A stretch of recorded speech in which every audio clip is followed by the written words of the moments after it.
Meena ji, Congress party की पूर्ववर्ती सरकार जो अशोक गहलोत जी के नेतृत्व में पूरे 5 साल काम कर रही थी, मेडिकल क्षेत्र को लेके हिंदुस्तान में हमारी मेडिकल सेवाओं की हिंदुस्तान में और दुनिया में बहुत तारीफ हुई।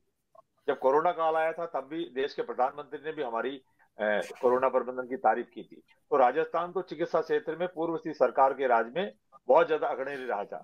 अब जब 15 महीने से भारतीय जनता पार्टी की नई नवेली सरकार आई है, लगातार वो स्कीमों के नाम बदल रही है, उनमें कहीं ना कहीं चार्ट काट करने का प्रयास कर रही है। जहां तक मेडिकल क्षेत्र की बात है, आप लगातार अखबारों में भी पढ़ रही हैं, लगातार सुर्खियां बनी रहते हैं कि एसएमएस अस्पताल के हालात क्या है, आरयूएचएस अस्पताल के हालात क्या है। और अस्पताल के हालात के साथ साथ उनमें जो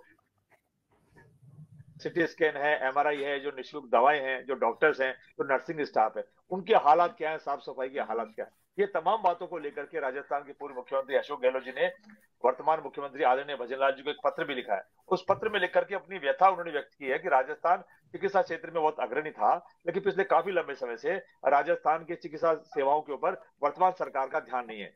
मीना जी, जो दवाइयां वहां निःशुल्क चल रही थी, उन दवाइयों में अधिकतर दवाइयां वहां पर मिलती नहीं है। डॉक्टर्स लोग बाहर की दवाइयां, महंगी दवाइयां लिखने लग गए हैं। और जो आम मरीज जो है, जो गरीब मरीज है, वो लगातार परेशान होता रहता है। जिन मापदंडों के तहत टेंडर में दिए जाते थे, वो मापदंड भी अब पूरे नहीं हो रहे हैं। मीना जी, जो दवाइयों के सैंपल लिए जाते हैं, 32 दवाइयां तो ऐसी पाई गई। अभी जो एक सर्वे हुआ था उसके अंदर, उसमें कोई कंपनी नहीं है, किसी भी कंपनी की दवाई आप सप्लाई कर दीजिए। 141 दवाइयां ऐसी है जो एक ही एक कंपनी की है। और जब उनकी सैंपल, उनकी गुणवत्ता जांची गई, तो 121 दवाइयां उसमें फेल हो गई, लेकिन सरकार ने अभी तक उन पर कोई कार्रवाई नहीं की है। जहां तक जोधपुर का जो मथुरा राज अस्पताल है, वहां 40 करोड़ रुपए वहां के वेंडर्स के पेमेंट नहीं किया अस्पताल प्रशासन ने। इस कारण से वेंडर्स ने वहां की जो सेवाएं जारी थी उस पर उन्होंने अंकुश लगा दिया है।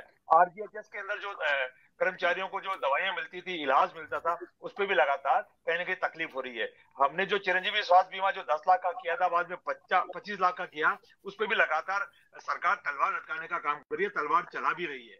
तो आपके चैनल पे मैं भारतीय जनता पार्टी को इतना कहना चाहता हूँ कि नाम आप भले ही बदल लीजिए, लेकिन राजस्थान के आवाम को फायदा मिले, राजस्थान के लोगों को मेडिकल क्षेत्र में लाभ मिले, इस और वो कदम बढ़ाएं तो ज्यादा बेहतर होगा।